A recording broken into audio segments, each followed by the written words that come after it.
Olá, tudo azul com você? Estou chegando com mais um vídeo. Hoje, terça-feira, 8 de março de 2022. Hoje, o Dia Internacional da Mulher, eu quero aqui homenagear minha esposa Lígia Cristina. Para uma data tão especial, eu só poderia lembrar de alguém especial. Teve uma pessoa que me disse que Deus colocou na minha vida um anjo em forma de mulher. É isso que você é, um anjo na minha vida.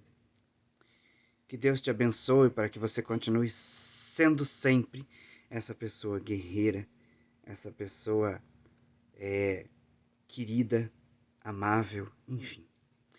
Tudo de bom na sua vida. Parabéns pelo Dia Internacional da Mulher.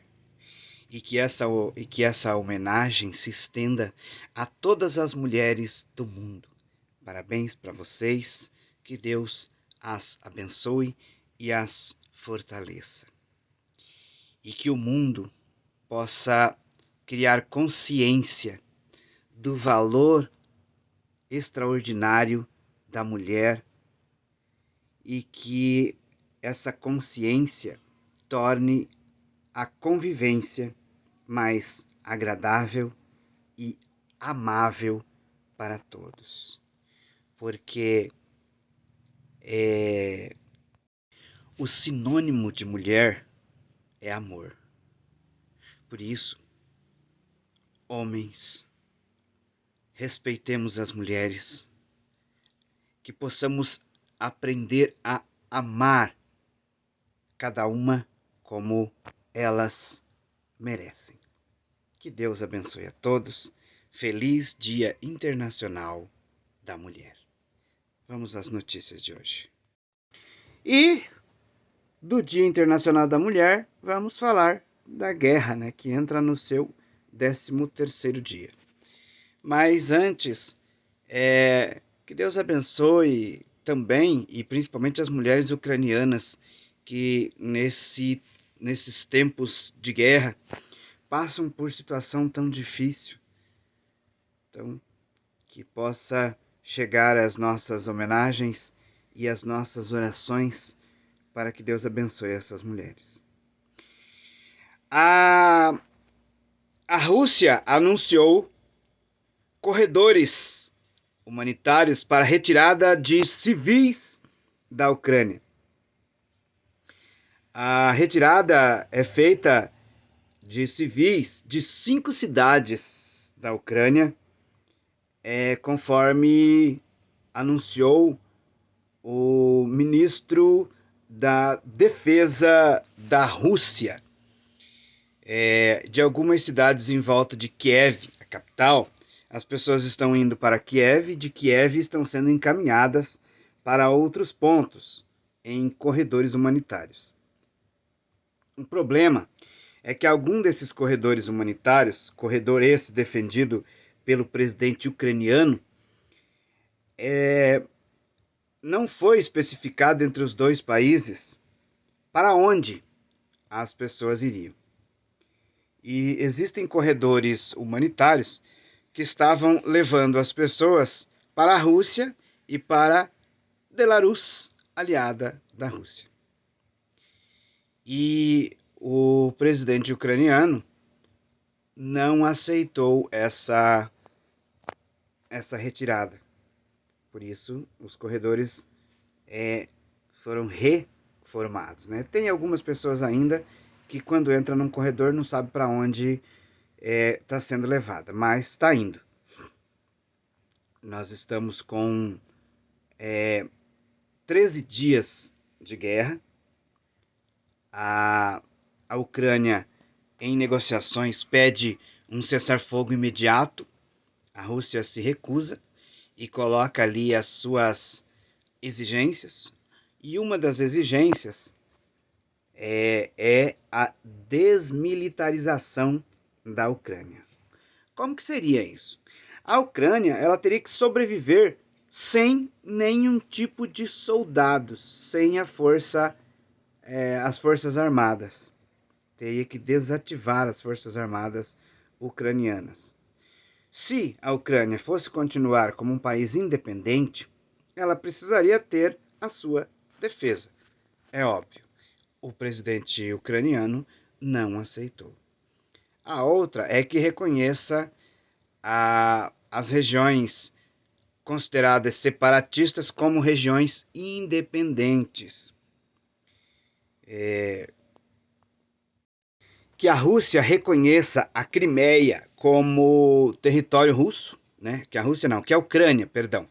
Que a Ucrânia reconheça a Crimeia como território russo.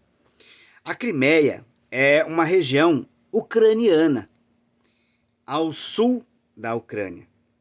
E em 2014 foi invadida pela Rússia e tomada pela Rússia. E a Rússia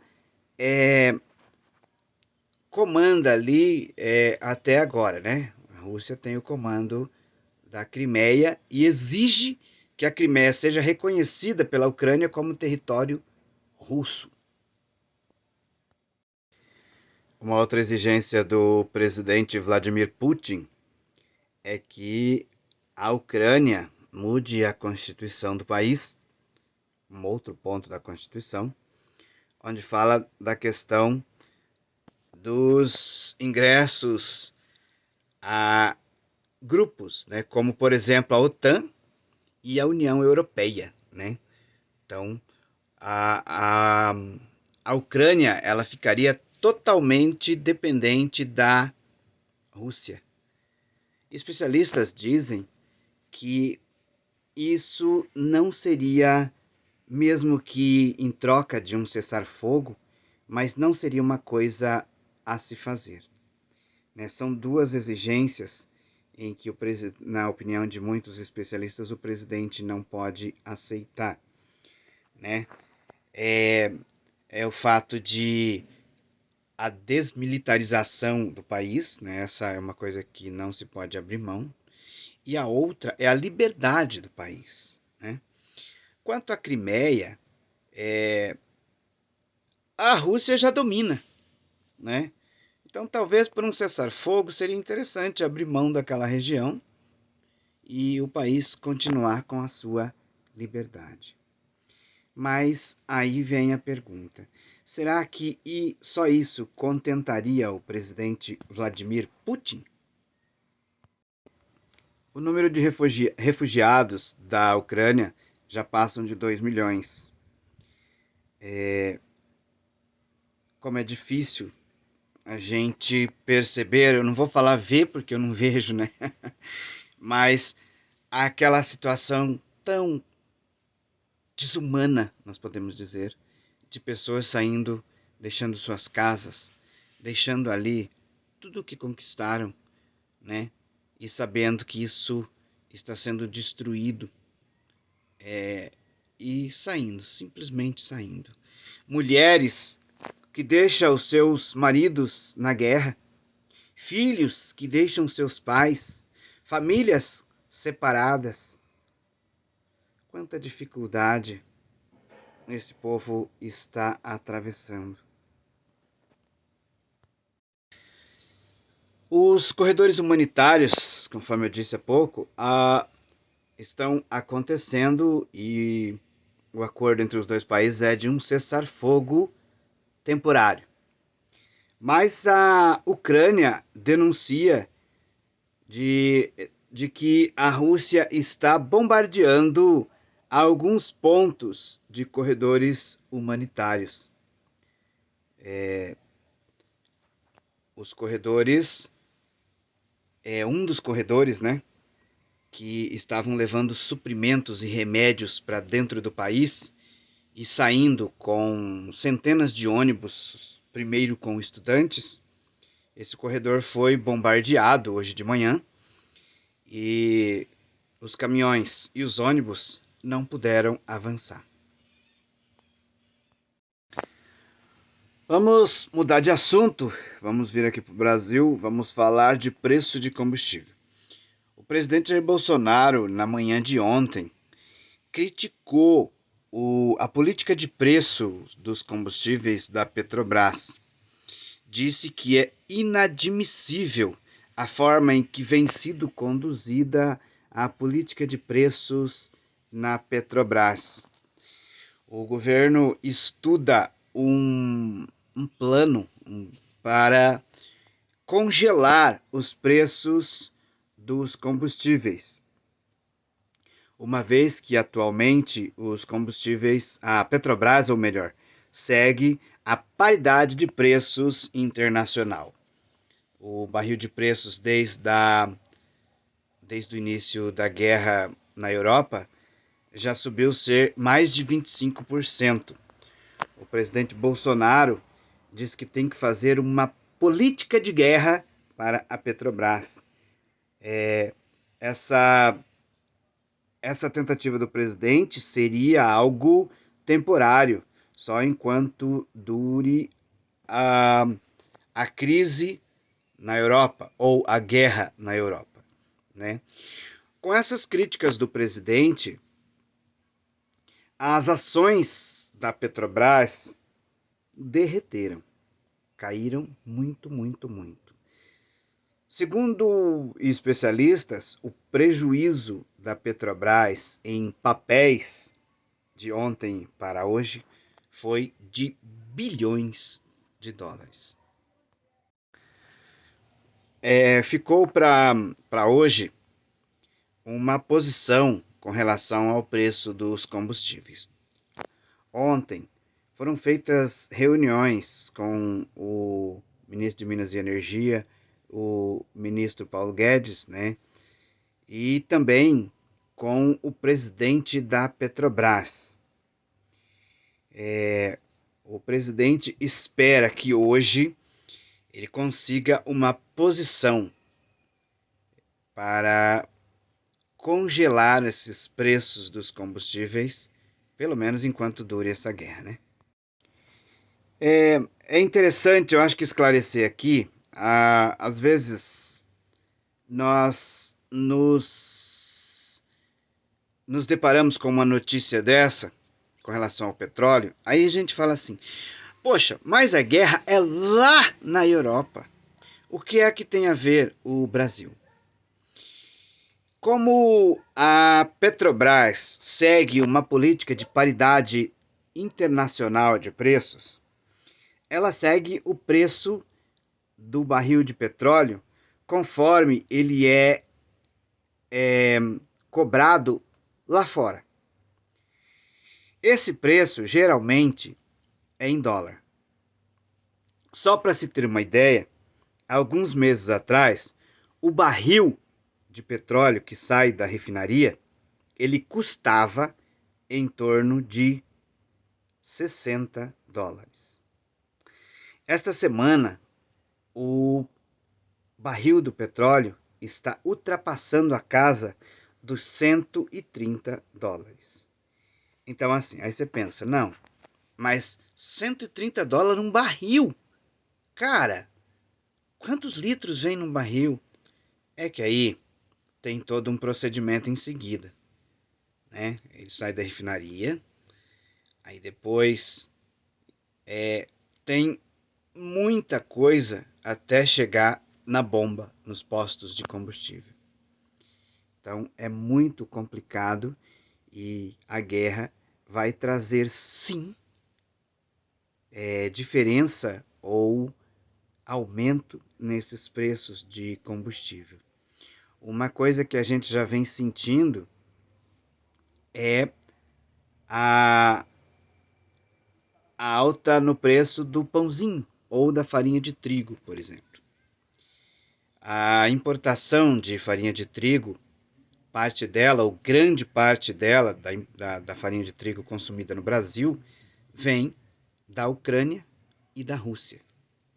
Isso é interessante a gente entender para a gente ir ligando as coisas e entendendo a política de preços também no país. Tem muita coisa que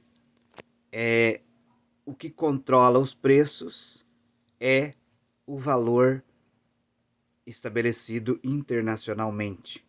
também conta muito o valor do dólar, né? Infelizmente, a maioria dos produtos e serviços são dolarizados. A Shell anunciou nessa manhã de terça-feira que vai cortar definitivamente a compra de petróleo da Rússia e vai retirar os seus postos de atendimento do país. Junto com a Shell, outras empresas petrolíferas já haviam anunciado a saída, né, da Rússia. E empresas norte-americanas, por exemplo, discutem a possibilidade também de não comprar mais petróleo da Rússia. Assim como os Estados Unidos está cogitando fortemente essa possibilidade de não comprar petróleo da Rússia. Pelo menos 15% do petróleo utilizado nos Estados Unidos vem da Rússia. Então, será aí um prejuízo muito grande. Já no começo dessa semana, ontem, as empresas de automóvel, a Toyota e a Honda, também anunciaram a saída da Rússia, né? Não terão mais concessionárias e nem montadoras no país, porque não concordam com a invasão da Ucrânia. Em um anúncio do porta-voz do presidente russo, anunciou que o barril de petróleo pode chegar a $300 se os países do Ocidente pararem de comprar petróleo da Rússia. A Alemanha anunciou de suspender o oleoduto Nord Stream 2, que traz gás natural da Rússia para a Alemanha. Diante disso, a Rússia ameaçou que vai suspender o fornecimento de gás natural para toda a Europa se isso acontecer. O Ministério das Relações Exteriores da Rússia disse nesta terça-feira que quer que a Rússia e os Estados Unidos voltem à tranquilidade. Segundo o Ministério Russo, os dois países devem voltar aos tempos de coexistência pacífica, como na época da Guerra Fria. A chancelaria russa informou que está aberta a um diálogo honesto e muito respeitoso com os Estados Unidos, e que tem esperança de que as duas nações possam restaurar o diálogo em pouco tempo. O Rio de Janeiro deixa de exigir o uso de máscara em lugares fechados, em ambientes fechados. A decisão foi tomada após uma reunião de 4 horas que levou os técnicos a entender que não seria mais tão necessário o uso de máscara na cidade do Rio de Janeiro. Mas a prefeitura ainda recomenda, o uso de máscara para crianças, principalmente aquelas que não estão vacinadas. Mas começa então a flexibilizar o uso de máscara no país. E a primeira cidade a fazer isso é o Rio de Janeiro. Outras capitais estudam essa possibilidade. Ouvimos muito falar no Dia da Mulher, dia 8 de março. Mas o que é o Dia da Mulher? É uma celebração?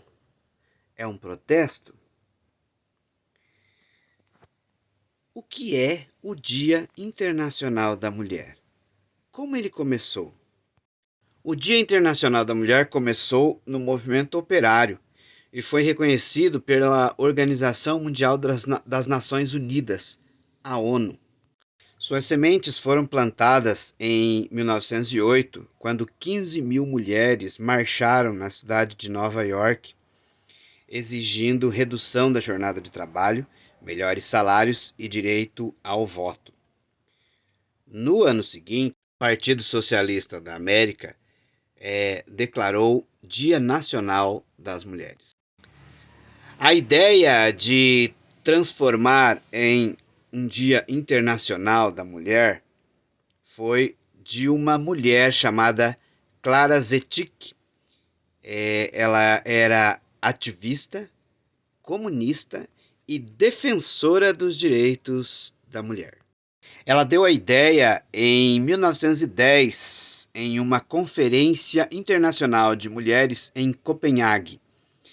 Haviam cerca de 100 mulheres de 17 países e concordaram com ela por unanimidade.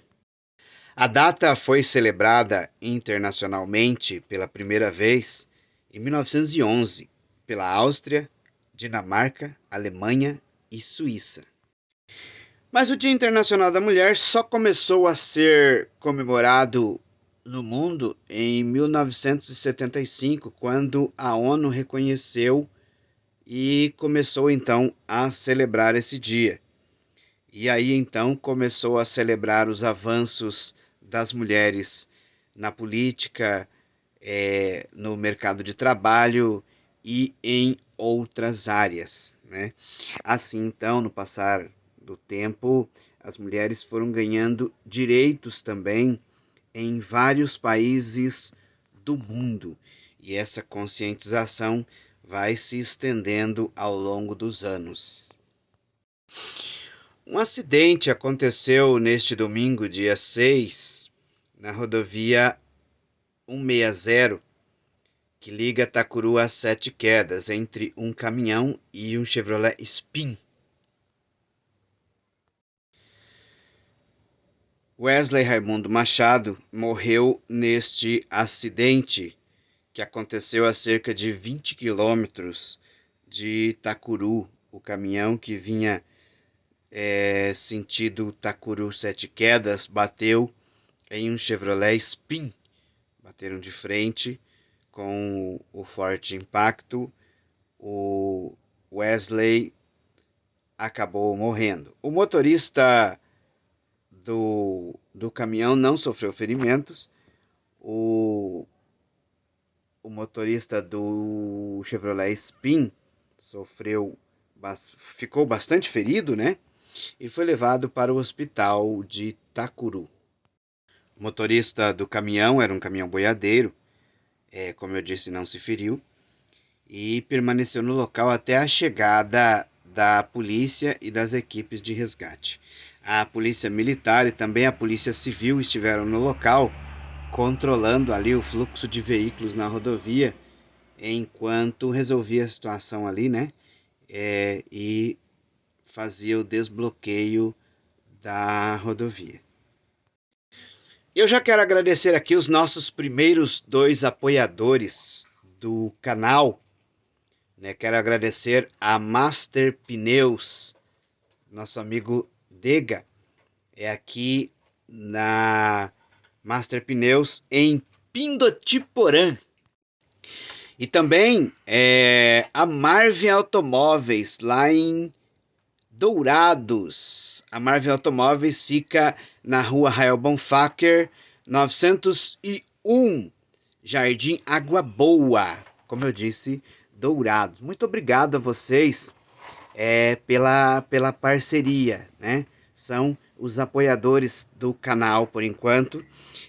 A partir de amanhã vamos começar a passar mais detalhes aí sobre essas empresas, né, que nos apoia, que está ajudando aí o canal Luiz da Silva Marques. Que Deus os abençoe.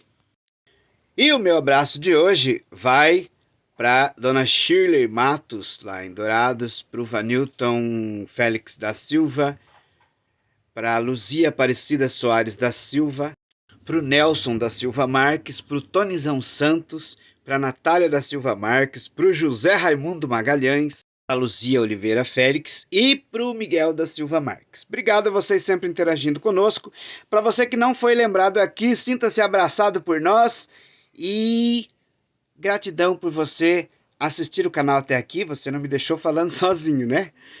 Olha, nós voltamos amanhã com mais um vídeo. Que Deus abençoe você, a sua casa, a sua família e até lá.